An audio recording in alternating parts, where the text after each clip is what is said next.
Olá, tudo bem com vocês? Muito boa tarde a todos. Eu tinha feito uma promessa que eu não comeria carne de porco, né? E, e ontem eu tava com muita vontade de comer caldinho e foi aniversário do meu filho. A minha mulher fez um caldinho, né, pra ele e colocou bacon, né? Aí o que eu fiz? Eu peguei o caldinho, tirei o bacon, tudo que eu pude tirar, eu tirei, né? Mas mesmo assim, tava com aquele gosto de porco, né? Aquele gosto de bacon. Eu comi assim mesmo, depois eu me arrependi até. Fui orar, abri a Bíblia e me caiu lá em Mateus 23, versículo 3, parte B. Uma correção. Deus corrigindo. Tá escrito assim: porque eles dizem e não fazem. Aí eu me toquei, né? Aí eu, puxa, é verdade. Eu tinha dito que não comeria mais carne de porco e ontem eu comi caldinho e tinha sabor de bacon. Então já pedi perdão a Deus, mas com isso Deus me deu uma palavra. A palavra está focada em promessas, votos e cumprimento. São esses três tópicos que Deus tocou no meu coração. Promessas, votos. Quando você faz um voto, você tem que cumprir. Nós temos que guardar a lei, que é os 10 mandamentos. A lei é do Senhor dos Exércitos. Lá em Salmos diz que o Senhor dos Exércitos é o Rei da Glória. Então quem é o Rei da Glória? É o Senhor Jesus. Ele mesmo veio pessoalmente e deu a lei a Moisés. Por que ele é a lei, né? Algum judeu pode pensar, mas como que ele é a lei? Lá em João capítulo 1, versículo 1 diz: no princípio era o verbo era Deus e o verbo estava com Deus. Significa que o verbo é a palavra. Quando Deus falou, haja luz, na mesma hora, o Espírito Santo pegou a palavra de Deus e transformou em luz, e transformou em uma pessoa, e foi aí que surgiu o primogênito da criação, que é o Messias, o Senhor Jesus. Ele é a palavra. Então a lei é a palavra, a lei é ele. Ele mesmo entregou a lei a Moisés. Os religiosos colocaram fardo pesado em cima disso, para que os judeus pudessem carregar uma lei muito mais severa, muito mais rígida, muito mais pesada, sendo que o Senhor Jesus disse: meu jugo é suave, meu fardo é leve. A lei que Jesus nos deixou, os 10 mandamentos, é leve para nós cumprirmos. Guardar o sábado não é com dia de proibições, é com dia de alegria, de festa. Nesse dia nós somos gratos a Deus pela criação. Isso é guardar o sábado. É você guardar com alegria e esperando, na esperança da nossa redenção. Porque a natureza geme esperando aquele grande dia onde vai acontecer a nossa redenção. E isso se dará no início do milênio. Então, no início do milênio, o Senhor Jesus vai mudar a nossa história. O homem passará a ter a duração de uma árvore. Deus vai manifestar-se a nós em glória. Nós vamos ter corpos transformados, vamos andar pelo meio dos homens, e os homens vão ver, mas quem fez isso com vocês? Vai ser a dispensação do conhecimento de Deus. O milênio é um Shabat. Assim como Deus criou todas as coisas em 6 dias e no 7º dia Deus descansou, o milênio vai passar 6.000 anos da criação do homem e no 7º dia vai ser 1.000 anos de paz, de bonança, 1.000 anos com o Senhor Jesus reinando sobre nós. Lá em Apocalipse diz que Deus colocará o seu trono e o Messias reinará. Porque Deus é espírito. Nós temos que adorá-lo em espírito e em verdade. Mas quem nós vamos estar vendo ali sentado no trono é o Messias, porque ele tem um corpo. O Messias tem um corpo. E o corpo dele, o Espírito Santo ressuscitou e fez uma grande obra. Quando o Espírito Santo ressuscitou o Senhor Jesus, ele transformou num corpo glorificado.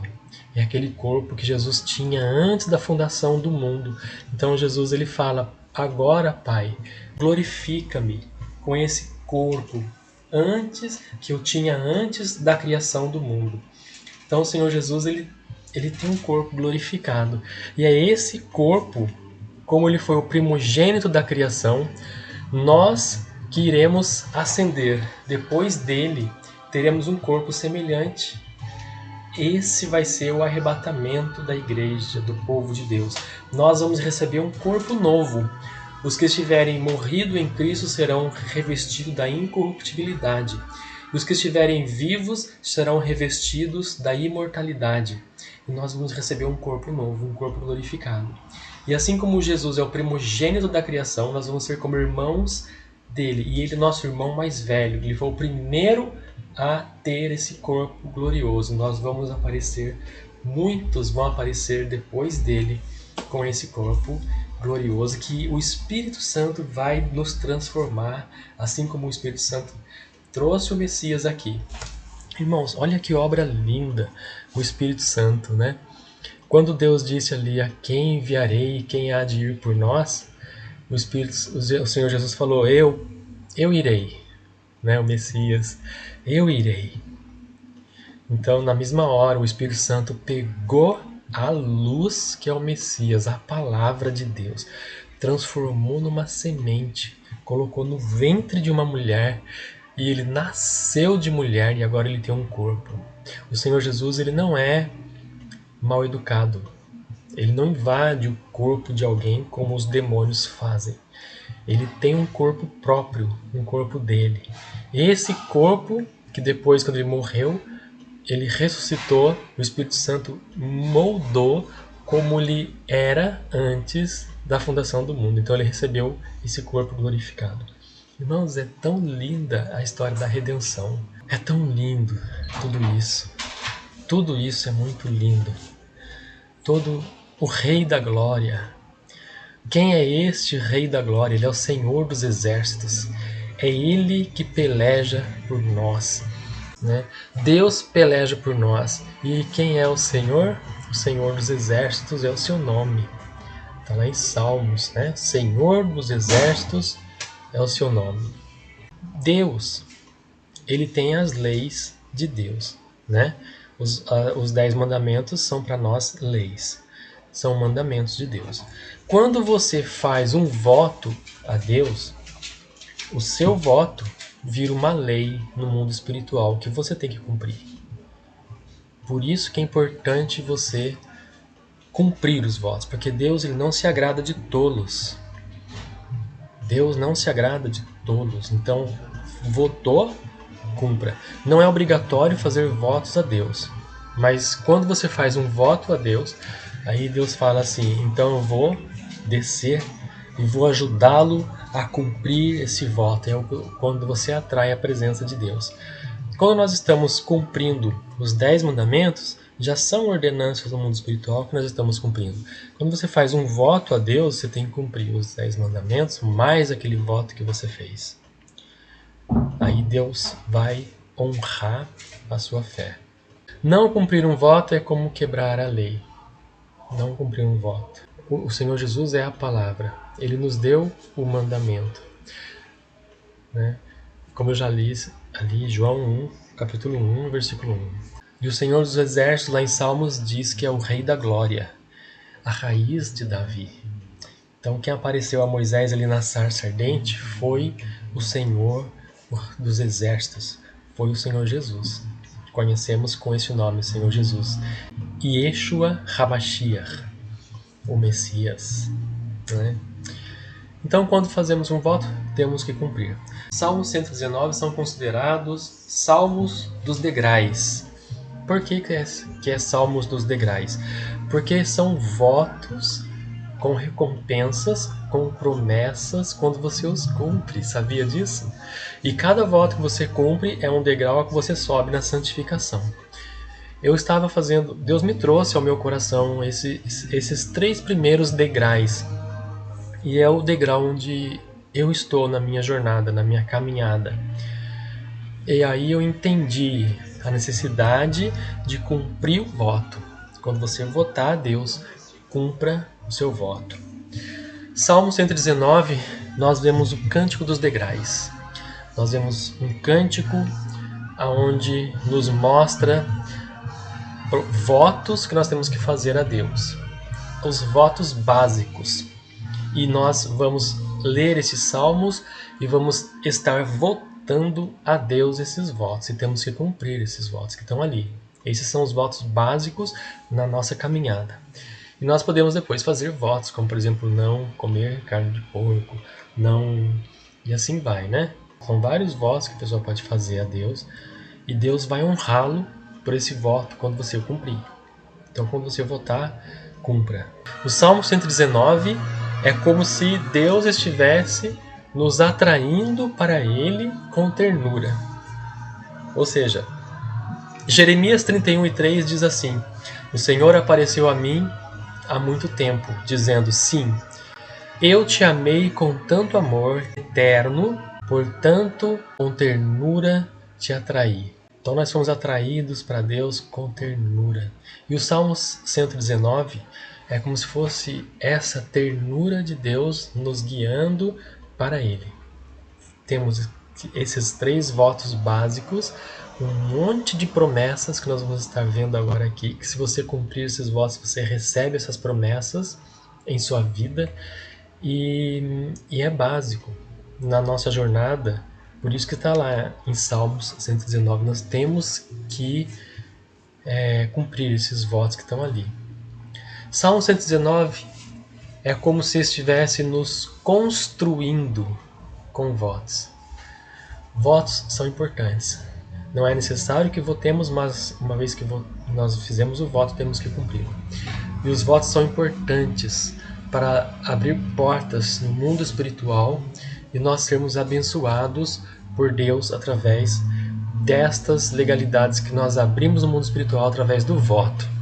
Assim como nós podemos abrir uma brecha ao inimigo com nossa palavra, nós também liberamos brechas no mundo espiritual para Deus nos abençoar, e essas brechas são os votos. Olha o que Deus me mostrou, que tremendo, tremendo. Isso veio uma palavra de correção para mim na hora em que eu tinha cometido, que eu tinha deslizado ali com o meu voto, com a minha promessa. Deus já me corrigiu na hora e já me alertou, já me reconciliei, já pedi perdão e já estou aqui de novo, Senhor. Amém? A nossa caminhada é assim, né? Estamos aqui de novo.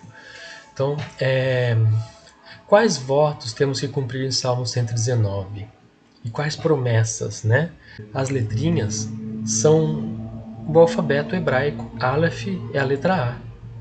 Beit é a letra B. Dalet é a letra D.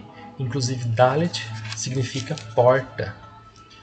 Tem uma tradução para porta. Depois vem o Re, o Vav, e assim vai. O alfabeto todo. O Salmo 119 é bem extenso, bem grande. Eu vou comentar apenas até os 3 primeiros degraus, tá bom? Que é o capítulo 1, capítulo 2. E o capítulo 2 se divide em 2, tá?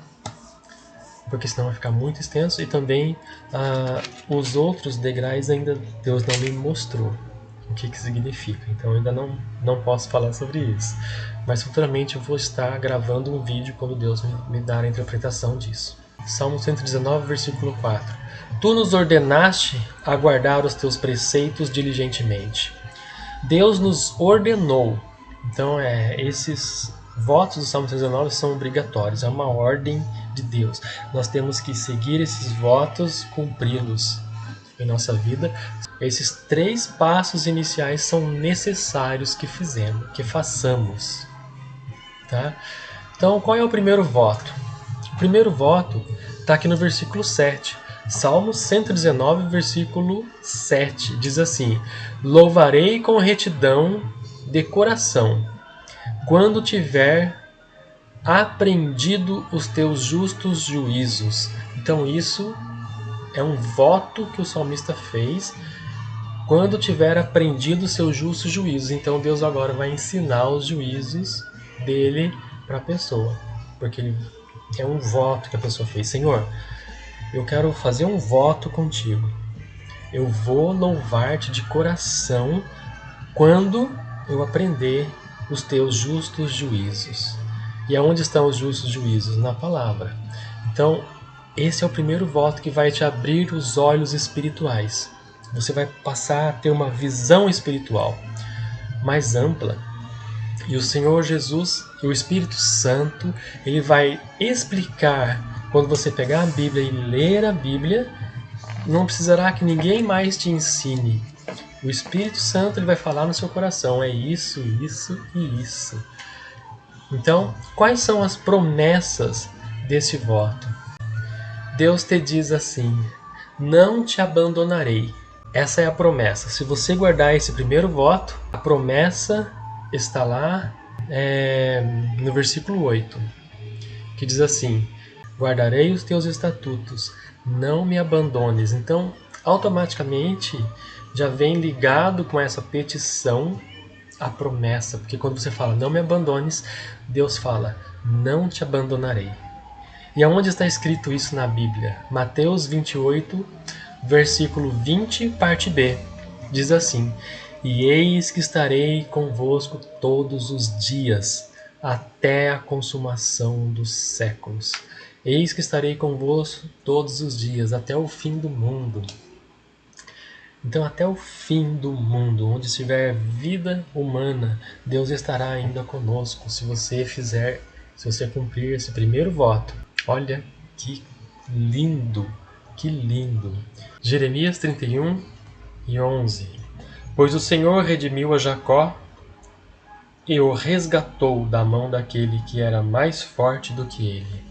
Uma vez que o Senhor Jesus, o Senhor dos Exércitos, está conosco todos os dias até a consumação dos séculos, ele nos resgata das mãos de nossos inimigos. É o que diz aqui no Beit. O que é o Beit? Salmo 119, do versículo 9 ao 16. É o segundo degrau.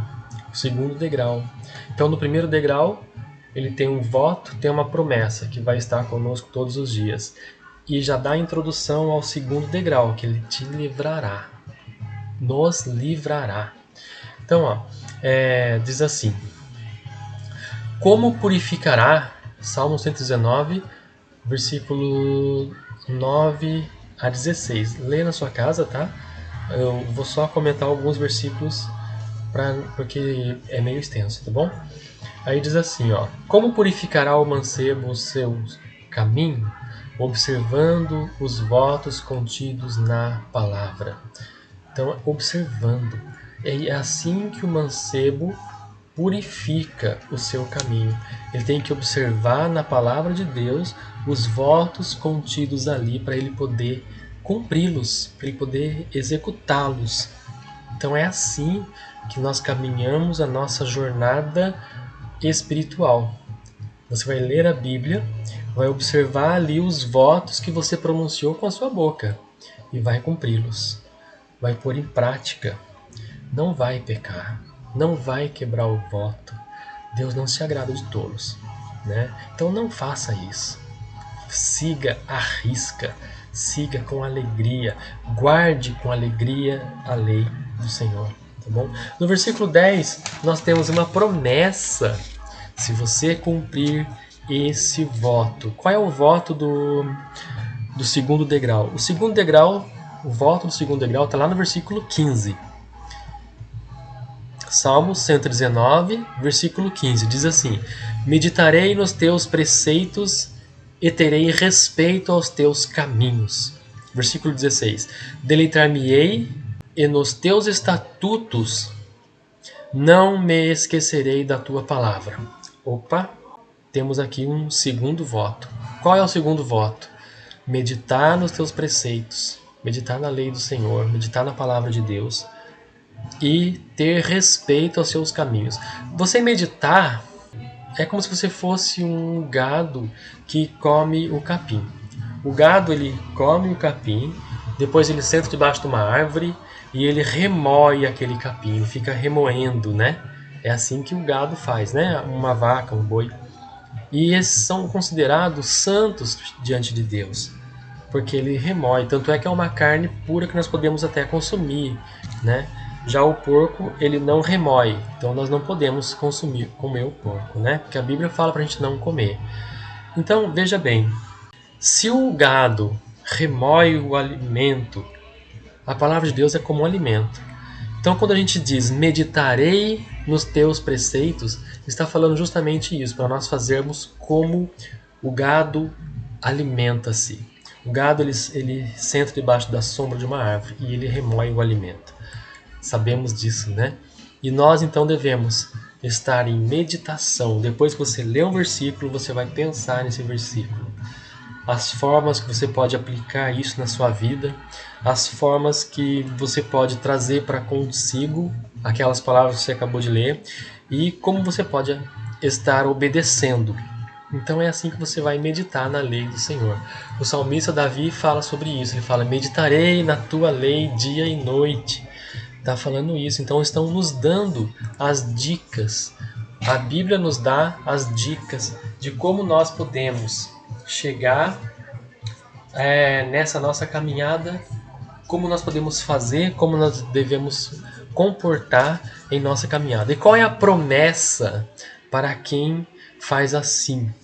O segundo voto: meditar nos preceitos de Deus, ter respeito aos seus caminhos e se deleitar, se alegrar, né, nos teus estatutos.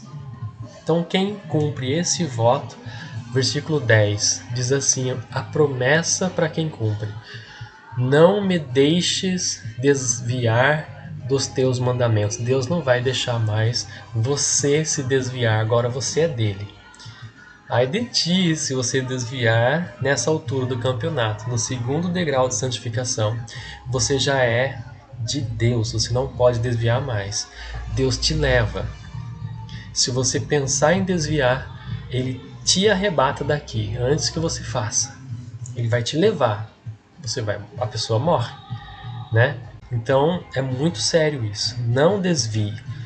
Versículo 10, vou ler para vocês aqui, ó.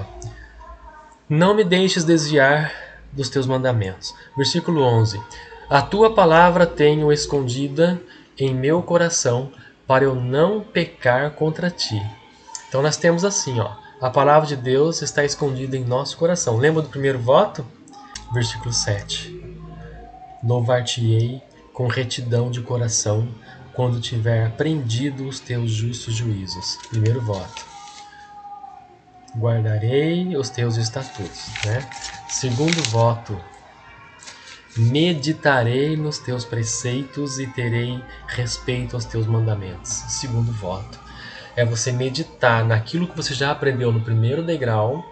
Quando você subiu o primeiro degrau para o segundo, você vai começar a meditar naquilo. Meditar naquelas palavras para cumpri-las. Vai remoer.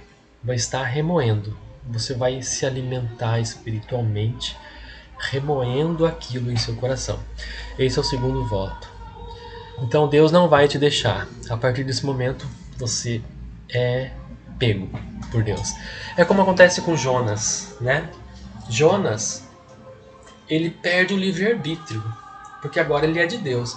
Então você tem o livre-arbítrio de você escolher ou Deus ou o diabo. A partir do momento que você fez a escolha por Deus, você não tem mais livre-arbítrio. É como Jonas. Deus fala para Jonas: Jonas, vai para Nínive e prega a minha palavra. O livre-arbítrio de Jonas falou para ele assim: não, vai para Tarsis. Não vai para Nínive, vai para Tarsis. Então Jonas ele chega, entra no barco, paga a sua passagem e vai para Tarsis. Ele não queria ir para Nínive. O que Deus fez? No meio do caminho, uma tempestade, uma baleia, um peixe, né? A Bíblia não fala que é uma baleia, a Bíblia fala que é um grande peixe, né? A gente não sabe, tem várias espécies que talvez já tenham até entrado em extinção, a gente não sabe, mas a Bíblia fala que foi um grande peixe. Em algumas traduções falam uma baleia, né? E tem até lógica, se fosse uma baleia, a baleia cabe um homem deitado, né? A garganta da baleia ela é desse tamanho mais ou menos. assim, né? Ela passa um homem ali. E a baleia tem uma câmara antes de entrar no estômago, que é a câmara onde ela pega e joga as impurezas, né? Ela joga para aquele buraquinho que ela tem nas costas dela. Ela comprime aquilo e joga por ali. E aquela câmara tem algas, tem tudo, porque a baleia se alimenta de algas. Então as algas, elas geram oxigênio. Então daria até para um homem ficar ali vivo, talvez, não estou dizendo que seria isso, né? Porque a gente sabe que Jonas, ele é comparado com o Senhor Jesus, que esteve morto por 3 dias. Então, isso daí nos mostra que Jonas morreu no ventre do peixe. E depois, quando o peixe vomitou ele na praia, ele ressuscitou. Deus o ressuscitou novamente, né? Porque ele é comparado ao Senhor Jesus, que esteve morto 3 dias e depois ressuscitou, né? Então, olha só, nós temos esse livre-arbítrio, e a partir do momento então que você escolhe Deus e que você sobe nesse segundo degrau, pronto, o livre-arbítrio agora é a vontade de Deus e não a sua. Por isso que Paulo disse assim: não mais eu, mas Cristo vive em mim. Então agora a nossa vontade morreu, a vontade carnal, aquelas coisas mundanas, tudo isso está crucificado na cruz de Cristo. Então agora é Cristo que vive em nós, não mais eu. Nós não temos mais o livre-arbítrio. Quando Deus manda, vai para tal lugar, entrega essa palavra, fala isso, você tem que obedecer. Senão fica estreito, né?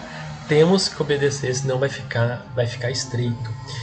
E Deus, ele vai corrigindo, né? Como Deus fez comigo ontem, ele me corrigiu. Quando eu abri a palavra, que me caiu aquele versículo, eu senti Deus me corrigindo com aquela falha, aquele erro que eu tinha cometido. Quebrei um voto, né? E eu já pedi perdão. Senhor, me perdoa mais uma vez, te peço. Amém. Então nós vemos aqui. É o segundo degrau. Meditarei nos teus estatutos. Meditarei. Versículo 16 diz assim: deleitar-me-ei nos teus estatutos. Então você medita e ainda você se deleita no Senhor. Você confia em Deus, você espera em Deus, você tem esperança em Deus e você deleita no Senhor. Então nesse nível, nessa altura do campeonato, você perde totalmente o seu livre-arbítrio. Agora você é de Deus, e se Deus falar para você, vai para a África e pregue ali naquele lugar, você tem que ir para a África e pregar naquele lugar. Se Deus falar, entrega uma palavra para fulano, você tem que ir até esse fulano e entregar essa palavra para fulano. Agora você não tem livre-arbítrio. Você fala, não vou. Vai ficar estreito para você. O que a Bíblia nos fala? Qual é a promessa que nós temos do segundo degrau? O segundo degrau, a promessa é assim, né? Versículo 10. Não deixes desviar dos teus mandamentos. A tua palavra tenho escondido no meu coração para não pecar contra ti. Então esse segundo degrau é onde Deus começa a nos ensinar. Ele nos ensina. Ele vai nos ensinando. Quando você erra, ele vai te corrigindo, ele vai te moldando. É como se fosse o oleiro fazendo barro, o vaso de barro. Ele começa a moldar aquele vaso. Se o vaso quebra, ele refaz, ele amassa o barro de novo, mas você não escapa mais da mão do oleiro. Você está na mão do oleiro e você é barro. Então ele vai amassar você se você errar, se você pecar, se você não conseguir guardar esse mínimo, que é o segundo degrau ainda, tem vários outros, né? Então esse primeiro estágio da sua fé, quando você muda para o segundo degrau, você é obrigado a cumprir. Então ele vai amassar o barro e vai refazer esse vaso. Então essa é a parte da construção de Deus. Então quando Deus começa a construir você não escapa mais. E graças a Deus por isso, né, meus irmãos? Graças a Deus por isso, que a gente não escapa mais. A nossa salvação está agora em Deus. Não mais eu, mas Cristo vive em mim. E nós temos que cumprir a vontade de Deus. Salmos 25 e versículo 8. Bom e reto é o Senhor, por isso ele nos ensinará os seus caminhos. Ele ensinará os seus caminhos aos pecadores. Salmo 51, versículo 13, diz assim: Ensinarei aos transgressores os teus caminhos, e os pecadores a ti se converterão. Então essa é a fase em que você recebe de Deus a instrução que Deus te dá e você passa adiante, você ensina às pessoas o que Deus te passou, o que Deus te revelou. Então você vai ensinar as pessoas. Então essa é a fase do segundo degrau da santificação. Olha que coisa tremenda, lindo. Isso é lindo demais. Estamos agora nas mãos de Deus. Então vemos o que aconteceu com Jonas, né? Jonas se desviou. Deus falou para Jonas, vai, e ele foi para outro lugar. Desviou-se, né? Ezequiel 33:18. Desviando-se o justo da justiça e praticando iniquidade, morrerá nela. É o que aconteceu com Jonas. Jonas morreu no ventre do peixe. Então isso é um alerta para nós. Quando nós estamos já no segundo degrau, não podemos mais desviar. Não desvie. Se você desviar, você vai morrer. É o que diz a palavra de Deus. Então Deus ele te leva antes de você desviar. Então Ezequiel 33:18 fala sobre isso. Então a promessa que tem sobre esse segundo degrau, ou esse segundo voto, é uma promessa dura, de correção, exortação. É de exortação. Então não desvie. Nós não escapamos mais das mãos de Deus. Nós não escapamos mais. Deus fala assim, agora você é meu e você não vai se desviar. Se você for desviar, ele te leva. Nós vemos o terceiro voto. O terceiro voto está lá em Salmo 119, do versículo 17 até o versículo 24. E esse terceiro voto, irmãos, é uma recompensa de Deus. Aqui tem 5 promessas. 5 promessas. E qual é o voto? O voto está lá em versículo 24. Diz assim: os teus testemunhos também são o meu deleite, e os meus conselhos. Então essa é a promessa. Os seus testemunhos são o meu deleite, é o meu prazer. O que é o testemunho? É você colocar em prática o que está na Bíblia, é você viver aquilo. Então quando você começa, o terceiro degrau é quando você pega e se deleita na lei do Senhor. Você começa a viver aquilo na sua vida. Então esse é o terceiro degrau. E olha, 5 promessas. Qual é a primeira promessa? Está lá em versículo Salmo 119, versículo 17. Deus cuida de ti. Primeira promessa. Deus cuida de ti para que você viva e possa guardar a sua promessa. Como que significa? O que acontece com isso? Deus cuida de ti. Significa que Ele vai te suprir todas as necessidades. Você não terá falta de nada. Salmo 23. De nada terá falta. O Senhor é meu pastor e você de nada terá falta. Qual é a segunda promessa? A segunda promessa está no versículo 21. Deus repreende asperamente os orgulhosos, que são amaldiçoados por Deus. É Deus que amaldiçoa, não é o homem. É Deus que amaldiçoa. Então o versículo 21 fala: Deus repreende asperamente. Significa que ele vai pegar asperamente. Ai dele, ai dessa pessoa.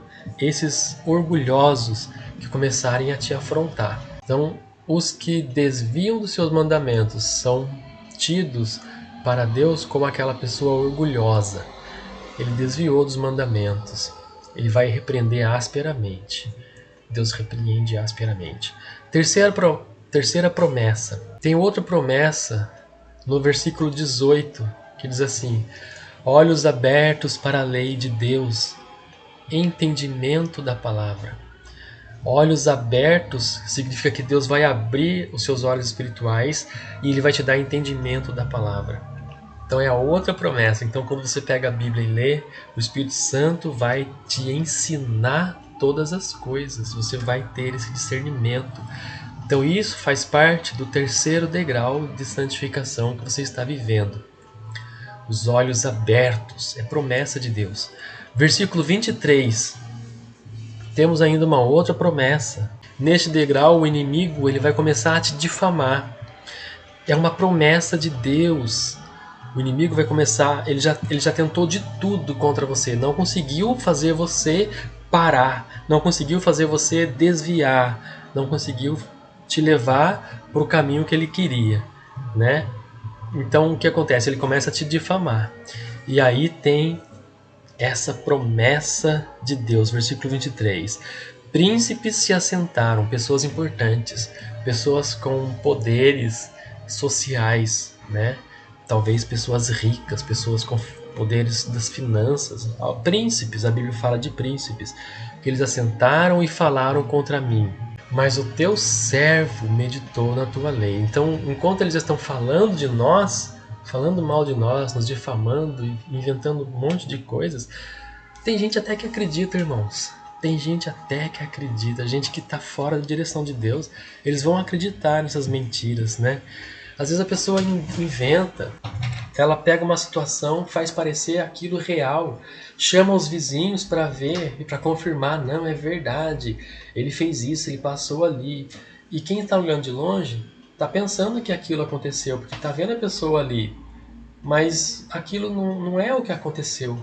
Então o que acontece? Eles pegaram, transformaram a verdade em mentira, arrumaram falsas testemunhas. Então eles têm artimanhas, né, para fazer as pessoas acreditar naquilo. Isso aí começa a difamação. E a Bíblia fala que abismo chama abismo chama outro abismo. Isso fala do pecado, mas também fala da difamação, a injustiça, né? A pessoa que está cometendo injustiça, iniquidade, ele está chamando abismos sobre a vida dele e também sobre essa iniquidade. Então outras pessoas vão ver aquela injustiça, vai achar que é verdade, vai também ter a sua versão para falar sobre aquilo. Então isso é iniquidade. Isso é iniquidade. Então, quando você está nesse terceiro degrau, Deus começa a tratar com essas pessoas. Está escrito aqui, versículo 22. Deus remove a vergonha e o desprezo. Então essas pessoas começam a te causar, te caluniar, para que você tenha vergonha, para que você sinta desprezo. Então Deus remove isso. Ele entra com providência na causa, ele peleja por nós. Porque agora você é dele. Você não tem mais como se desviar. Não tem mais nem livre-arbítrio de você escolher, não, eu quero voltar para o mundo. Não faça isso, você vai morrer se você fizer isso. É o que diz lá em Jeremias, que eu acabei de ler, né? Então, mesmo que príncipes se assentem para falar de ti, mesmo que pessoas importantes se reúnam para planejar a sua derrota, para que eles possam tentar a sua morte, você não vai morrer, porque você não largou das leis de Deus. Você só vai morrer se você desviar. Você não se desviou, então não vai ter efeito nenhum sobre você. Tudo que eles planejarem contra você, Deus converte essa maldição em bênção. E Ele vai te abençoar ainda mais. Tudo que fizerem de mal contra você, Deus converte isso, Ele converte isso em bênçãos e te dá. Está aqui. O livramento, a vergonha, Ele remove a vergonha, remove o desprezo. Quem te bloqueou vai desbloquear você, porque vai ver que Deus é na sua vida. Então é assim que Deus age, né? É assim que Deus agiu com Daniel, é assim que Deus agiu com Abraão, né? Deus pegou tudo mal que fizeram para Abraão, converteu em bênção e em riquezas ainda. Ele ainda saiu do Egito com o bolso cheio. O povo de Deus estava ali escravo no Egito, saiu do Egito com o bolso cheio. Abraão também teve, né? Faraó quis pegar a mulher de Abraão. Deus mandou uma praga ali sobre o harém dele, né? Também os filisteus. Aconteceu várias vezes. Abraão até errou no ponto que ele teve que falar que Sara era irmã dele, né? Para ele não ser morto. Pode até não ter confiado tanto em Deus, né? Mas Deus ainda, ele não tinha escolha. Abraão não tinha escolha, porque já estava no segundo degrau da santificação. Ele não tinha mais livre-arbítrio. Então agora ele era ou não era. Ele era ou não era. Então ele continuou perseverante. Então Deus o honrou. É assim que Deus faz.